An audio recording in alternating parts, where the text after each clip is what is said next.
சின்னையா அவர்கள் கொடுத்திருக்கின்ற இந்த பொறுப்பு என்பது முக்கியமான காலகட்டத்தில் கொடுக்கப்பட்டிருக்கிறது.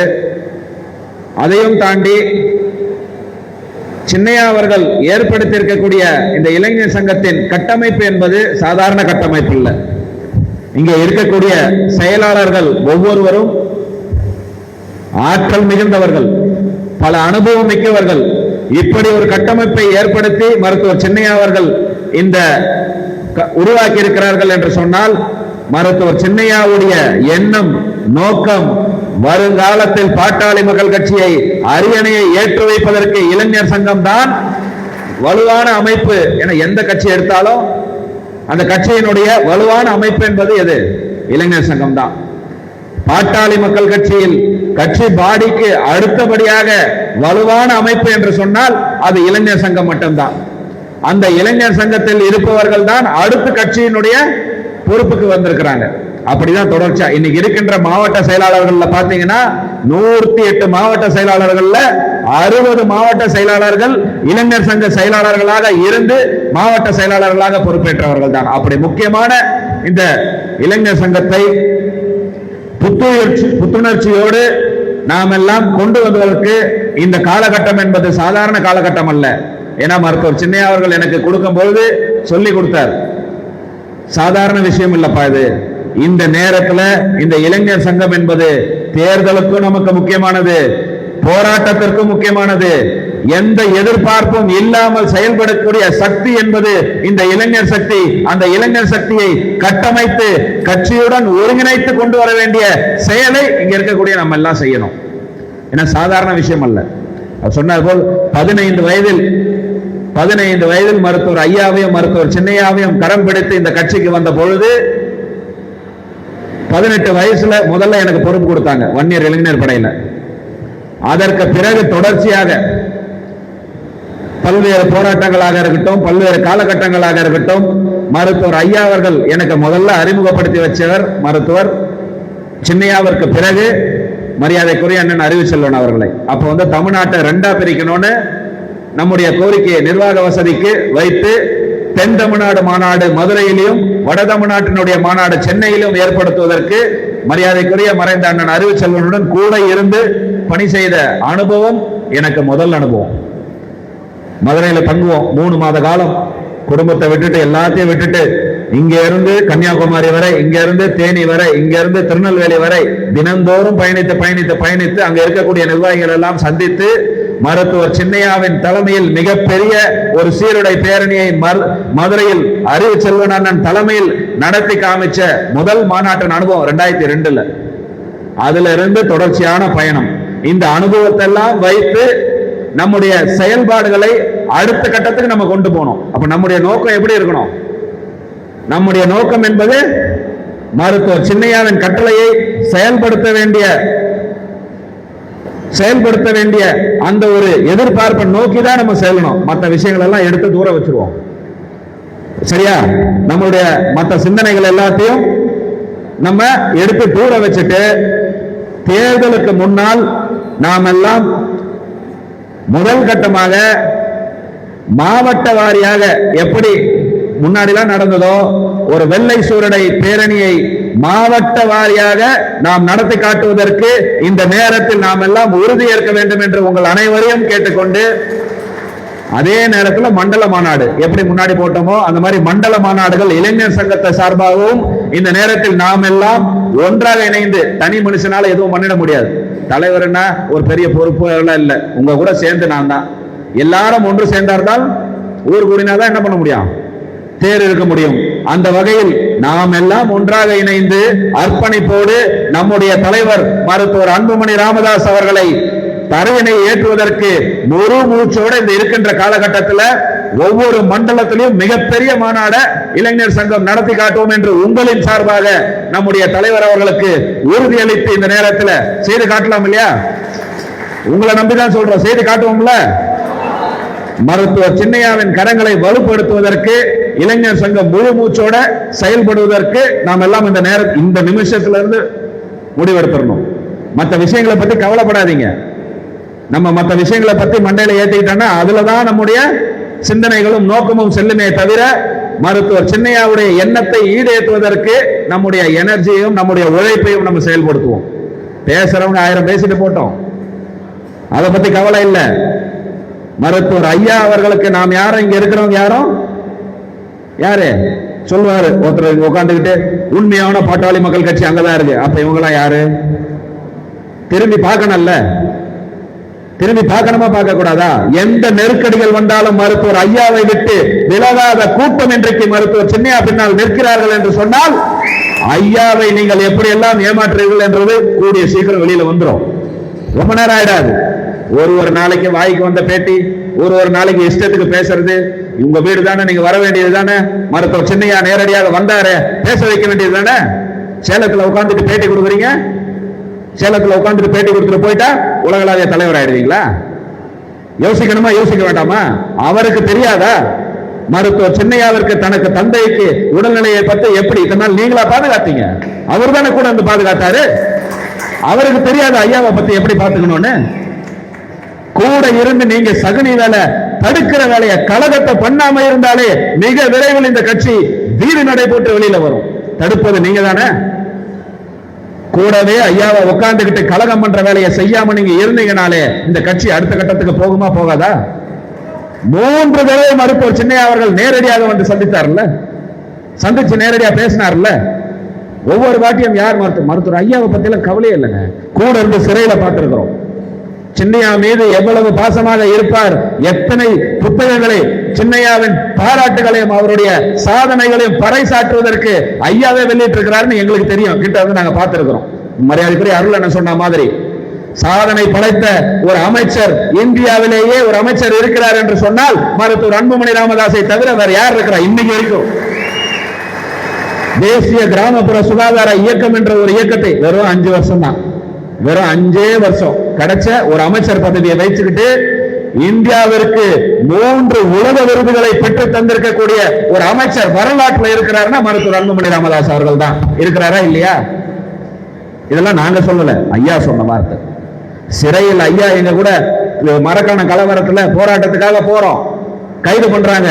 இரவு வரைக்கும் எங்களை எல்லாம் விழுப்புரத்துல வச்சிருக்கிறாங்க. இங்க வந்திருக்க கூட இருந்தவங்களுக்கு எல்லாம் தெரியும். இரவு முழுக்க வச்சு 2 மணிக்கு எங்க அத்தனை பேரையும் ஐயா கூட கொண்டு போய் திருச்சி சிறையில் அடைக்கிறாங்க. ஒரு நிமிஷம் மருத்துவர் ஐயா அவர்கள் சோர்ந்து போய்விடவில்லை, தளர்ந்து விடவில்லை, அப்படியே இருந்தார். 2 நாட்களுக்கு கழித்து மருத்துவர் சின்னையாவை சென்னையில் வீட்டில் வைத்து காவல்துறை வந்து கைது செய்து புயல் சிறையில் அடைத்த போது மருத்துவர் ஐயா பதறிய பதட்டம் எங்களுக்கு தெரியும். பக்கத்துல இருந்து பார்த்தவன்ற முறையில சொல்றேன், காவல்துறையில லெப்ட்ல ஹேண்டில் பண்ணார் ஐயா. அது வரைக்கும் மதுரை ரஜினி ரசிகர்களை தாக்கிய வழக்கில் உங்களை கைது பண்றோம் அப்படின்னு வந்து ஐயாவை நைட்டு 12 மணிக்கு ஜெயிலுக்கு வந்து ரிமாண்ட் கொடுக்குறாங்க. அந்த ரிமாண்ட் கொடுக்கிற இடத்துல அவ்வளவு சந்தோஷமா பேசினார். நான் 2004 இருந்து தேடப்படும் குற்றவாளின்னு சொல்றதுக்கு பிறகு 6 தடவை நான் மதுரைக்கு வந்துட்டு போட்டேன். இதெல்லாம் சொல்றதுக்கு உங்களுக்கு எதுக்கா யூனிஃபார்ம்னு சிரிச்சுக்கிட்டே கேட்ட மருத்துவர் ஐயா, மருத்துவர் சின்னையா கைது செய்யப்பட்ட பிறகு எவ்வளவு வருத்தப்பட்டார், எவ்வளவு சோகப்பட்டார், எவ்வளவு பதட்டப்பட்டார் என்பதை கிட்ட இருந்து பார்த்தவனா. சின்னையா மீது அவருக்கு இருக்கின்ற பாசத்தை பத்தி எல்லாம் எங்களுக்கு தெரியும். ஏதோ ஒரு சின்ன விஷயத்தை மனசில் வைத்துக் கொண்டு அதை ஊதி ஊதி உங்க சுயலாபத்திற்காக மருத்துவர் ஐயாவை மாற்றிக் கொண்டிருக்கிறீர்கள் என்று சொன்னால் உங்களுடைய நாடகம் எல்லாம் ரொம்ப நாள் வெளிவந்தார். நிச்சயம் மீட்டெடுப்பார் மருத்துவர் சின்னையா. இந்த கட்சியை மீட்டெடுப்பார், சமுதாயத்தை மீட்டெடுப்பார், மொத்தத்தையும் வென்றெடுப்பார். இந்த நேரத்தில் நாம் எல்லாம் அவருக்கு உறுதுணையாக இருப்போம். இத்தனை பேர் இன்னைக்கு சின்னையா பின்னாடி நிக்கிறோம்னா ஏன் நிக்கிறோம்?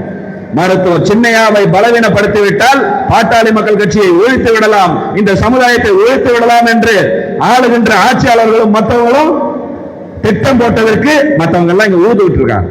உண்மையா இல்லையா? ஐயாவிற்கு பிறகு சின்னையா இல்லைன்னு சொன்னா இந்த கட்சி இருக்குமா இருக்காதா? இந்த சமுதாயத்திற்காக பேசுவதற்கு ஆள் இருப்பாங்களா இருக்க மாட்டாங்களா? ஒருவர் இருக்க மாட்டாங்க. அந்த எண்ணம் தான் மற்ற கட்சிக்கு தேவை. அதற்கான வேலைகள் எல்லாம் திட்டமிட்டு ஆட்களை வைத்து செய்கிறார்கள். மருத்துவர் ஐயா அவர்களை இன்ஃப்ளூயன்ஸ் பண்றாங்கன்றது அதனாலதான் திரும்ப திரும்ப சொல்றார் ஐயா. அதற்கு எல்லாம் முறியடித்து மீட்டெடுக்கின்ற வலிமையும் மன உறுதியும் நாம தான் மருத்துவர் சின்னையாவுக்கு தரணும்.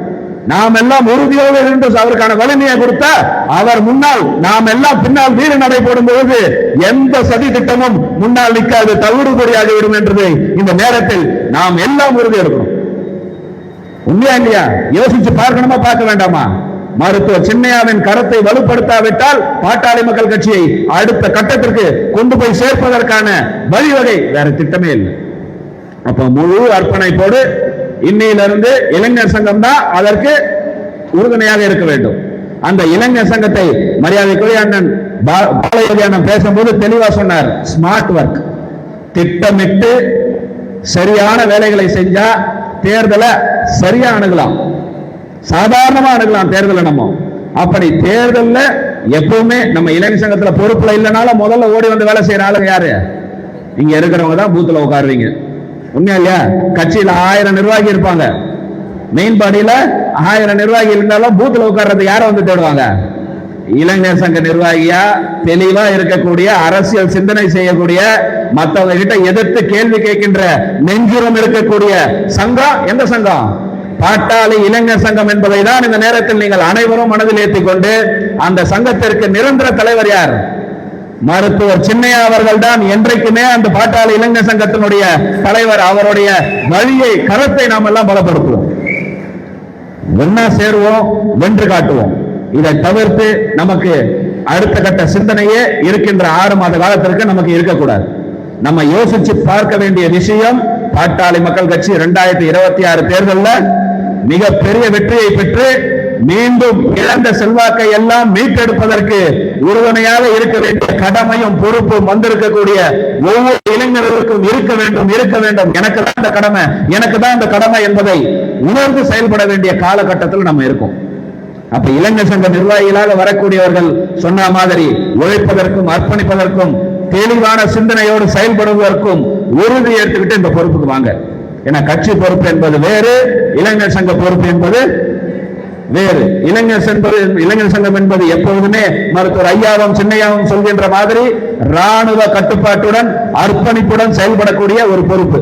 உங்க எல்லாருக்கும் தெரியாம இல்ல, பல பேருக்கு தெரியும். பாலயோகி அண்ணனுக்கெல்லாம் 5 நாள் பயிற்சி ஐயா கொடுத்தார், ஞாபகம்?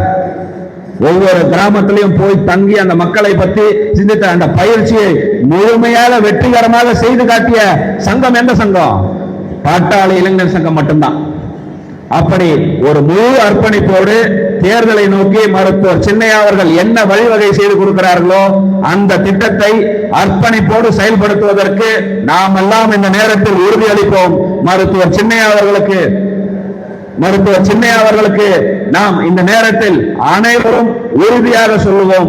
மீண்டும் மீண்டும் மீண்டும் மருத்துவர் சின்னையாவின் செயல் திட்டத்தை முழு மூச்சோடு 100% செயல்படுத்தி வென்றெடுப்போம் என்று கேட்டுக்கொண்டு, மீண்டும் ஒரு முறை இங்கே என்னுடன் செயலாற்றுவதற்கு செயலாளர்களாக மேடையில் அமர்ந்திருக்கின்ற அனைவருக்கும் மரியாதைக்குரிய இளைஞர் சங்க செயலாளர்கள் சேலம் அண்ணாமலை அண்ணன் அவர்களுக்கும், திருவண்ணாமலை பிரசாத் அவர்களுக்கும், தர்மபுரி அண்ணன் செந்தில் அவர்களுக்கும், மேட்டூர் அண்ணன் ராஜசேகர் அவர்களுக்கும், கடலூர் மரியாதைக்குரிய அண்ணன் சமட்டிக்குப்பம் ஆறுமுகம் அவர்களுக்கும், நம்முடைய திருவள்ளூர் மரியாதைக்குரிய அண்ணன் பாலயோகி அவர்களுக்கும், இங்கே மரியாதைக்குரிய என்னுடைய மூத்த முன்னோடி கங்காதரன் அண்ணன் அவர்களுக்கும், முருகர்சாமி அண்ணனும் நாங்களும் சின்ன வயசுல இருந்து இளைஞர் சங்கத்திலே டிராவல் பண்ணிட்டு இருக்கிறோம். நாங்க வேற பொறுப்பு வந்துட்டோம், ஆனா அவர் இளைஞர் சங்கத்திலே அப்படியே கொடுத்து வச்சிருக்கிறோம். ஒரு முருகர்சாமி அண்ணன் அவர்களுக்கும், மரியாதைக்குரிய அண்ணன் வெங்கட்ராமன் அவர்களுக்கும், மரியாதைக்குரிய அண்ணன் வடிவேலன் அவர்களுக்கும், மரியாதைக்குரிய சென்னை மாவட்டத்தை சேர்ந்த வடிவேலு அவர்களுக்கும், மேலும் இங்கே வருகை தந்திருக்கக்கூடிய மூத்த முன்னோடி மரியாதைக்குரிய